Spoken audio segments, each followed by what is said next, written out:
Don't do it because you feel like you're being forced to do it, but do it because you feel like doing it. That's your journey. That's what you want to do at that point in time.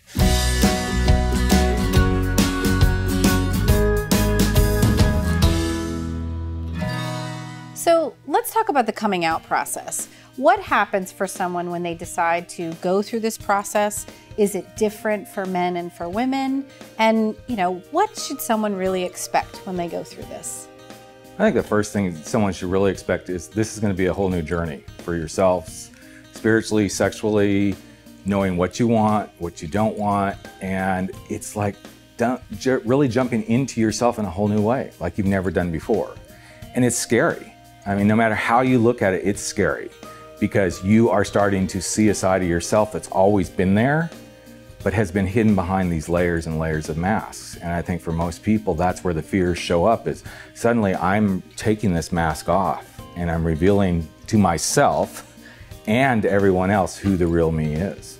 I know in my personal experience, I came out in my 40s, and I connect with a lot of women who are coming out at 50 and 60 and some at 70 years old. Wow. And that's a whole lot of living that's already happened, and they're trying to put the pieces together moving forward and find a relationship. And there's so much to learn about how to come into the community, and in that community, whether it's lesbian or gay or trans or whatever, where's your community inside the larger community? Yeah, I have to agree. And, you know, just to kind of piggyback off of what you said, you know, it's different for everybody. You know, everybody kind of has their own process that they go through. You either go through each of your steps, or some people just go balls to the wall with it and just say, hey, I'm here, you don't like it, fuck off. So, yeah. I mean, so many things kind of come into play, environment, you know, the values you were brought up with. I think it's just really everyone's own personal journey, and however you get there is great. I mean, I've had clients that ask me, how long is this going to take? How long? Give me an idea. And I said, you know what, I have no idea. Each person is an individual. And I know for me personally, I sort of came out and then quickly ran back in and ran back to my boyfriend because it felt safe. Right. And then I realized, okay, I really need to confront this. I need to face it. I need to push myself through it. So I think some just come out, like you said, they're just, woo, I finally found myself. I feel so great, right? And others like me are like, oh, this is too much for me to handle. Yeah.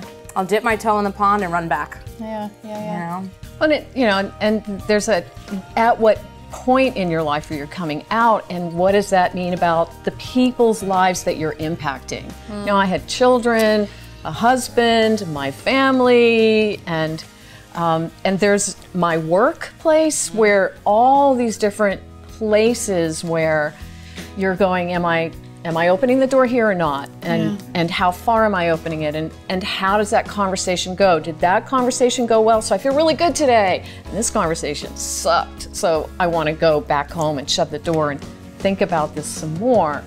And you know, for myself, it's been a process, and only in probably when I launched Gay Girl Dating Coach, it was like, that's it, balls to the wall. I'm all the way out. I am never going back in. Nothing is ever pushing me back in. I'm not doing that. And I'm making a statement, not just about me, but for other women, about you can survive and you can have a great life out here. So come on and play. Let's join the party, have fun. Definitely take your time and do it on your own terms. Don't do it because you feel like you're being forced to do it, but do it because you feel like doing it. That's your journey. That's what you want to do at that point in time. And also expect support where you least expect it. You know, a lot of times we have this fear within us that people aren't going to accept us, but everyone belongs somewhere. And this always kind of gets me a little emotional when I talk about it, but it's about really trusting yourself to be yourself. And if you can't do that, then nobody else is going to trust you to be who you are. You kind of got to get to that space where you hold and embrace yourself and say, yeah, this is me.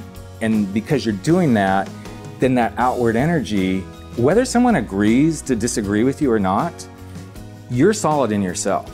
You know, you can't be an actor or a dancer until you say, I'm an actor, I'm a dancer, and this is what I do, and you've got all that confidence to say, that's who I am. Well, quite honestly, none of us, gay, straight, whatever, bisexual, transgender, until we trust ourselves to be authentically who we are, we will never we will never transgress beyond that barrier. So for people watching the video, it sounds like there's a couple things to leave them with. One is that it's a lifelong journey. Absolutely. Two, ask for support. You know, recognize that even if you find just one friend or one trusted confidant, that that's enough to kind of push you along. And it can be slow. It doesn't have to happen all at once. And to recognize the journey can be in and out, in and out, in and out, and you're still on your way.